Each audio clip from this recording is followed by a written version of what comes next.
Mecool KD5 streaming stick. Roll it!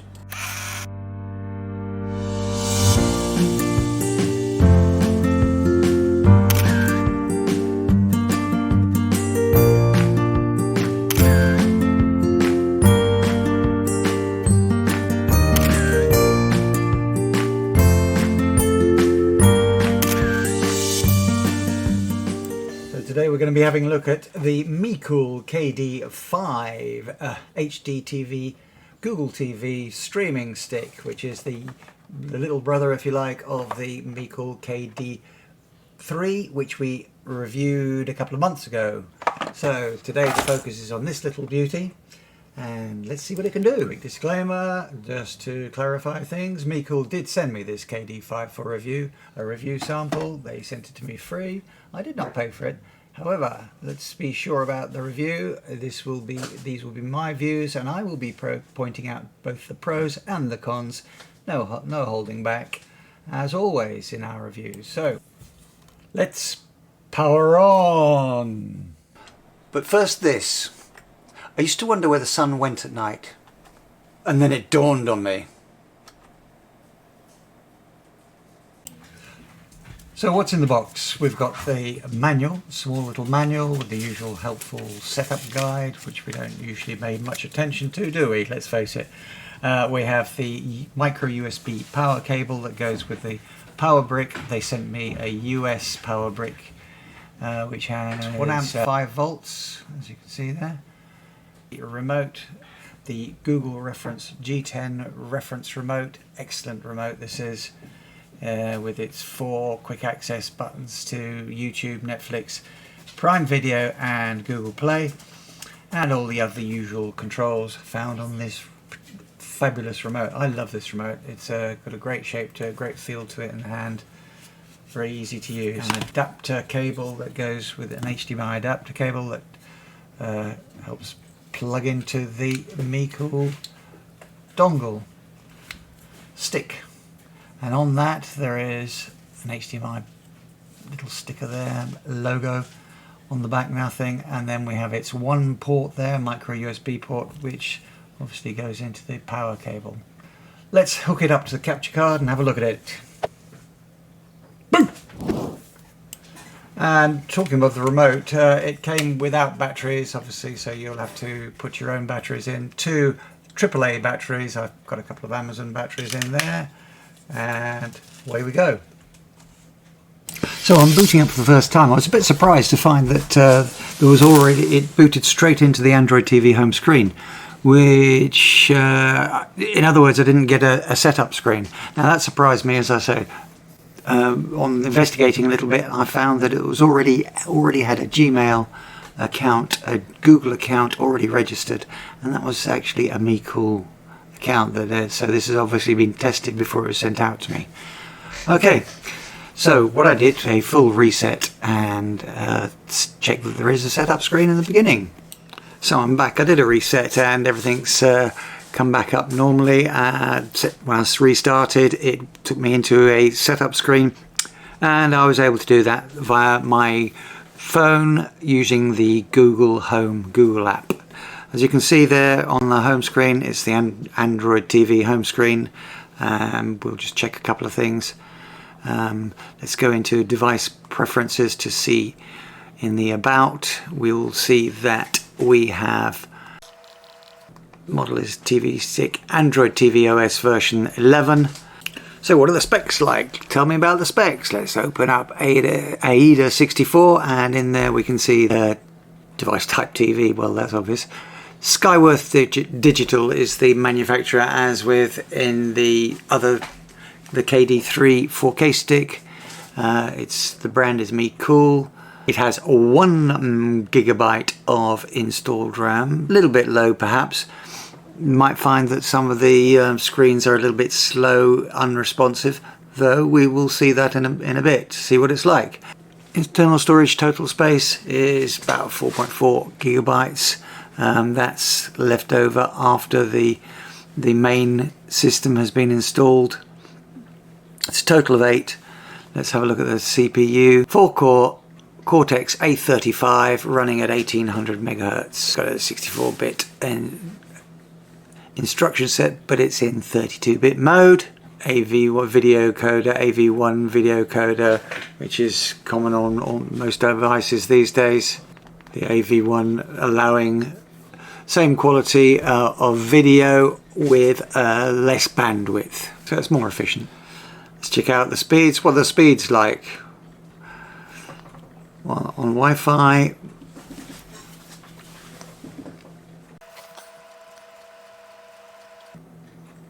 Wi-Fi speeds download are very respectable at 192.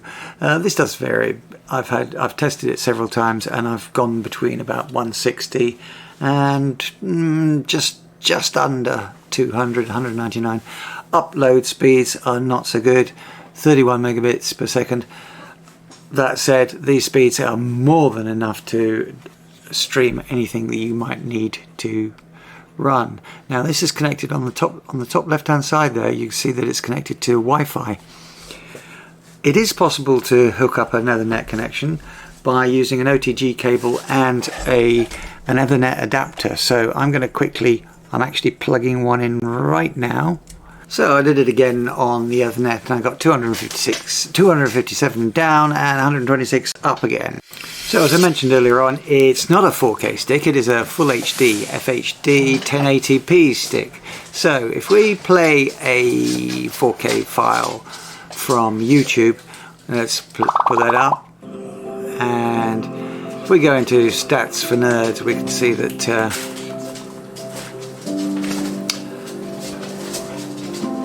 right, it's actually current optimal resolution is at 1920 by 1080 at 60 frames per second, although it is in fact a 4K file.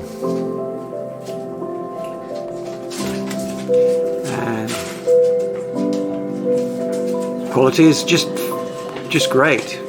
Let's just rewind it a bit.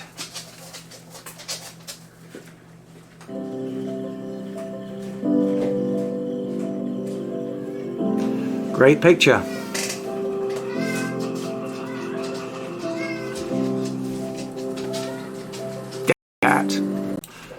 So how well does the Google Assistant work on the remote control? Let's try it out. Let's press the button there.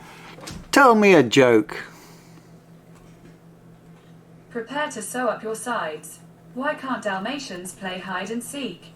Because they are always spotted. Oh dear. That got the dogs going. So let's try another one. What's the weather like in Timbuktu today? Today in Timbuktu, it'll be mostly sunny, with a forecast high of 42 and a low of 28. Hot, hot, hot. Right now it's 39 degrees and sunny. Okay. Open Netflix. Opening Netflix.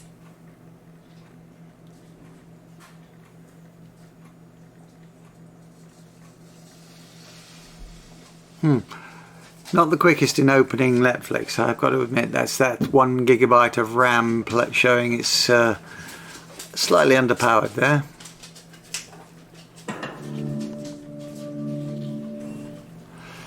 Let's try that again. Open Interceptor in Netflix.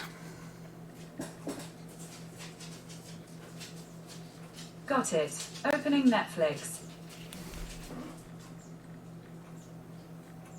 Yeah, that 1 GB of RAM showing is a bit slow there, and it's going to go and play that. Look at that. Straight in there. So yeah, the assistant works just fine and dandy. And how well does it Chromecast? Well, I've got a video up on my phone here, which I'm going to start playing, and then click on the Chromecast button and send it to my KD5.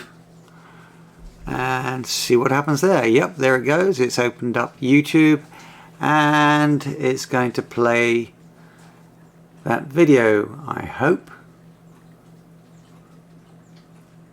If you're new here, welcome. There we go.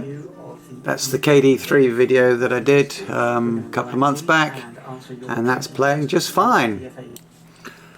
So, question, does it have automatic frame rate adjustment and audio pass-through? Well, I had a look in the display and sound, and I've looked all through the menu system, and I cannot find anything that will say that it does that. That said, automatic frame rate is not due in Android TV until Android TV 12, and audio pass-through, well, not there. I found no option. Question, can you add a third-party launcher to it? Well, absolutely. In fact, I've already added one to this. I've already added 𝙧𝙧𝙬 Channel Launcher 3. I'm not going to launch it from there, but I'm going to show you what I've done. It allows you to configure the home button or any button on your remote to launch 𝙧𝙧𝙬 Channel Launcher 3. So I've got the home button. If I just press the home button, it goes into, there's a small screen I've set up there, and you've got apps or whatever you've got, you can classify it, etc, etc. Okay, so yes, third-party launchers will work. Let's go back to the main home screen by clicking on that.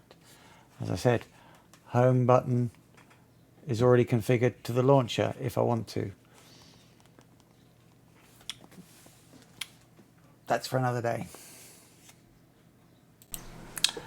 Question, can you remap the quick access buttons, the 4 buttons at the bottom, the quick access buttons, to another app? Yes, you can. You have to use Button Mapper for this. Let's say, for example, you don't use Netflix. You want to map it to something else, like, for example, 𝙾𝙾𝙧𝙧𝙀. Okay, well, it's very quick and easy to configure it. Let's go into Button Mapper. You come down to add buttons, add button, you need to press the Netflix button. It will open Netflix, probably, no it doesn't.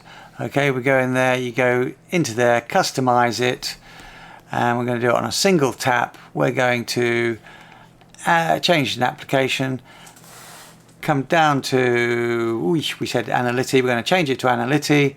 And let's go out of there, back to where we were on the home screen. And now we want to open 𝙾𝙾𝙧𝙀. We just press the Netflix button and immediately it opens. So, answer to the question, can you remap any of those quick access buttons? Yes, you can. Ha. Okay, so now we get to the final part of the video, the verdict. Yay or nay? I'm going to start off with the cons first today. 1, it's not 4K. Not 4K. That said, it's a perfectly respectable 1080 streamer. Great for a kid's room, whatever. Not 4K. 2, price. It's not the cheapest streaming stick, though there's a plus side to this. Down below there is a link to the item, and you can get a 15 at the time of writing this, at the time of making this, you can get a 15% discount. Don't forget to use the code on checkout. 3, the third con, was occasionally, very occasionally, I found it a little bit slow when navigating around the screens. Very occasionally I found it a little bit slow. Anyway, let's get on to the pros. 1, it's very portable. You can stick it in your pocket, take it wherever you want to go. If you're traveling, and many hotels don't have 4K TVs, and you can just stick it in. 2, it's great for a guest room or a kid's room that doesn't have a 4K TV. It's not a 4K device. Why have a 4K? Why spend more getting a 4K device? If you do need one, there's the KD5. Pro number 3. It does have Netflix. As I've said, it's not 4K Netflix, but it is 1080p Netflix. Works perfectly, works great picture quality. And it's okay for Pro number 5, great for light gaming. Light gaming, stuff like beach buggy racing, Chrissy Crossy, whatever it's called. Did I get my numbers wrong? As I said before, there is a 15% discount at the time of making this video. Use the code in the description. and the link. Well, conclusion, yay or nay? Yes.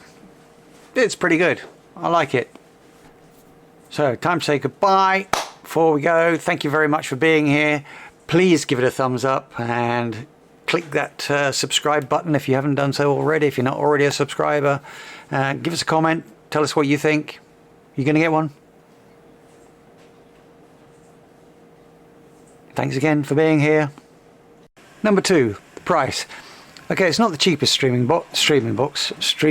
device. It's not the Toodle pip.